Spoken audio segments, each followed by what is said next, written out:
If you didn't think it could get any worse for Concord, it can.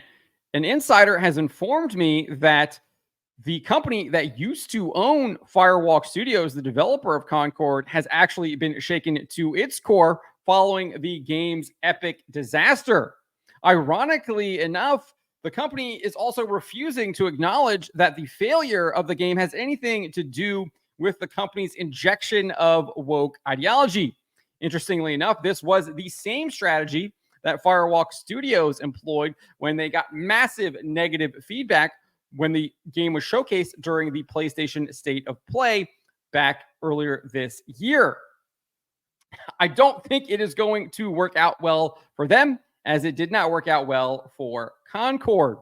Before we get to this, I'd like to ask you, please hit that subscribe button, hit that bell for notifications so you don't miss any of our future videos here at the Trent Report. Wrote this up over at thatparkplace.com. And the former owner of Concord developer Firewalk Studios, ProbablyMonsters, is reportedly shaken to the core by Concord's abysmal failure. So says an insider close to the situation. But management is allegedly ignoring any discussion on DEI or wokeness being the cause of the game's downfall. So bear with me here. We are going to go through a little bit of timeline and history on ProbablyMonsters and its relationship with Firewalk Studios and Concord. So Firewalk Studios is part of an incubation studio that ProbablyMonsters created. And if you aren't familiar with ProbablyMonsters, it is a company that is run by Harold Ryan. He is the CEO and founder, and he was the former president and chairman of the board at Bungie, and he was there for almost 2 decades. And he sold Firewalk Studios and Concord to Sony back in April 2023, a little over a year ago. A press release from Sony shared this. Sony Interactive Entertainment announced today it has entered into an agreement with ProbablyMonsters, Inc. to acquire Firewalk Studios, a studio of industry-leading creatives developing an original AAA multiplayer game for PlayStation 5 and PC. That game obviously being Concord. Firewalk will collaborate alongside world-class development teams, including Bungie and Haven Interactive Studios, to define a new generation of live service experiences for PlayStation gamers. So they literally acquired this game thinking that not only would they be creating Concord, but they would also be probably working on Bungie's upcoming Marathon game, as well as Haven's, I can't even remember the name of this game. It's like, it's the anti-capitalist game that they're that they're working on. I don't even remember what it's called. It's not Free Gunners, because that is what the characters are in Concord. I think it's like Fair Games or something like that. Instead of the S, it's like a $sign or whatever.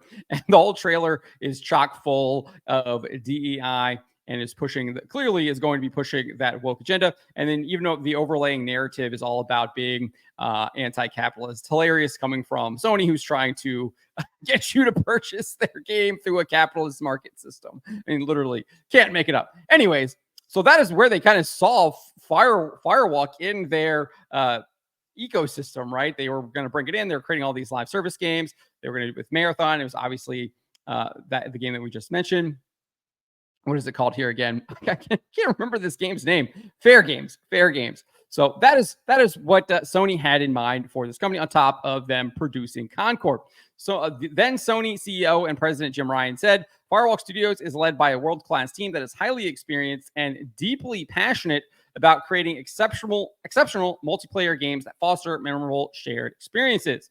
I'm confident the studio's upcoming project will be a robust addition to PlayStation Studios' portfolio, and its live service and technology expertise will be instrumental in helping grow PlayStation's reach. That did not age well at all. Concord shut down in less than 2 weeks after it was released. So this is what Harold Ryan said. ProbablyMonsters is incredibly proud of the team and the game we incubated and built over the past few years. Firewalk Studios joining PlayStation Studios is a brilliant move for the team, game, and future players. Our goal at ProbablyMonsters is to find the best path to market for all of our games, and we couldn't be happier for the Firewalk team. Again, that did not age very well at all. They obviously did bring it to market, but it didn't last. It didn't stay there. It didn't last very long at all. Again, shut down in less than 2 weeks after release. So, as we said, it was shut down. This is how bad it was. Less than 700 peak concurrent players on this game on its first day. Absolutely abysmal. It was basically dropping by 20% day over day over day until they eventually said it was done. And then I think they got down to like just double-digit players, if that. I remember when they made the announcement, they were still in triple digits. Didn't get there by the end of August, but I think if they would definitely be down there if it was still around and you could actually access it. It did not fare any better on PlayStation, with PSNprofiles.com reporting that only 1,539 individuals owned the game. We also had a report from True Trophies indicating the game was like sub 100 on its top PlayStation games, and then it fell even further in its second week. Absolute disaster. After these poor sales, Firewalk Studios game director Ryan Ellis did announce in a blog post on the official PlayStation website the game is being shut down. He wrote this: "At this time, we've decided to take the game offline beginning September 6, 2024, and explore options, including those that will better reach our players." I don't think you had any players. Less than 700 peak concurrent on Steam. And obviously, we just went over those PlayStation numbers as well. So didn't really have that many players playing the game. He then talks about how they would be fully refunding the game to people who did indeed purchase it. The game went dark on September 6th, but the day before it was shut down, the company's senior concept artist, Amanda Kiefer, revealed that employees are terrified of the future. She wrote this: "I was going to DM you after seeing this, but this site makes me pay to do that. So at the risk of getting dogpiled, I'm just going to say this here. A lot affected the art side of Concord, including design by committee, failure of some leadership to listen to the art team, etc. The character concept art team, including myself, is going through an extremely difficult time emotionally, and some of the team no longer want to work in games, design characters, or even do art anymore after this. Because of this, posts like yours, though understandable, are unfortunately ill-timed. None of us know which way the wind will blow with the studio. We are worried sick and terrified of the future. Not only that, but we have been shouldering the brunt of the emotional labor as executives, directors dodge most of the blame." She then added, "Behind the scenes of all this talk about Concord and character designs, people's livelihoods are at risk, and there are very real financial consequences that might hurt us even more." She concluded, writing, "That's just what I can say from our point of view. I'm not saying change course or anything. Us artists like being able to use social media to promote our work and get more jobs, but I am saying we see this, and it does absolutely affect us since we just got our teeth kicked in." So this is the meat of the video here, meat of the story. A source close to Probably Monsters informs me and That Park Place that Probably Monsters has been shaken to its core due to not only the game's failure, but to the extent that it failed. So not only did this game fail, but it failed and was shut down within 2 weeks of going to market. That is an absolutely epic failure. Remember, Warner Brothers Discovery took a $200 million impairment charge on Suicide Squad Kill the Justice League, but they did not shut that game down. They're still updating that game. That game is still available for people to play. Obviously, it did way better than Concord. I think their peak concurrent was 13,000 when it launched in February. Obviously, it is down where Concord is now, but still, like, they're still servicing the game. You can still play that game. You can't even play Concord anymore. They shut the servers down. That's how bad this game did when it came to sales. While the company and its employees have been shaken by the failure, one thing that is not shaking them and that they are not even acknowledging is the game's embrace of woke ideology and diversity, equity, and inclusivity. This was all over the game, from the character design to the inclusion of pronouns. We eventually found out that they did indeed were pushing transgender ideology. They had included a man pretending to be a woman as a character in the game. It had all kinds of degenerate, evil stuff that they were trying to push through the game. We know that they had these vignettes plan that they were going to be rolling out. I just saw those immediately. This was propaganda pieces that they were going to try and indoctrinate players into all of the woke ideology, and they were going to do it through this Guardians of the Galaxy light setting. That's exactly what this company was planning to do, and they clearly don't even want to talk about this, according to this source. They don't want to talk about this. They don't want to acknowledge that gamers do not want this stuff. They rejected it. They boycotted it. They did not purchase this game because of this. Now, obviously, there are other factors. The game looked like it was an Overwatch clone. The 5v5 team hero genre seems to be on the decline right now. But I do think the aesthetic played a massive, massive role as to why this game was rejected. And I think the clear embrace of the pronouns, the woke ideology, also had gamers saying, no thanks, do not want this whatsoever. Interestingly, this source also informed that Park Place that the company did indeed have discussions beforehand about how heavy it would embrace woke ideology. So they were actually discussing how heavy they should go on a lot of this stuff. So they clearly had discussions about it beforehand, but now they don't even want to talk about it, given the fact that the game has so epically failed. And they don't even want to admit that that could be one of the reasons, or I think it is one of the reasons why it's failed, but they don't even want to talk about it being one of the reasons why it's failed, because probably most of the people working at this company are indeed woke ideologues, and they're all bought into this stuff. They're at least operating in the zeitgeist that was 2-3 years ago. They're not operating in the here and now. Obviously, we know this game has been in the incubator for at least 8 years. That's what the lead character designer, John Wisniewski, said. He said he'd been working on it for 5 years. The world has changed a lot in those 5 years. I think a lot of that has to do with Elon Musk purchasing Twitter, turning it into X, and basically allowing people to speak and not giving way to a lot of the cancel culture mentality that had taken over at that point, which we now, I think, realize was completely fake and manufactured. Even Mark Zuckerberg is coming out saying he should not have suppressed that New York Post report regarding Hunter Biden, and he's made a lot of other mistakes regarding that because he was caught up in that pressure. But Elon Musk is here saying, no, that's not going to happen. And he is a game changer. And I think you're seeing a lot of other social media platforms, even here on YouTube, are reacting to what Elon Musk is doing on X.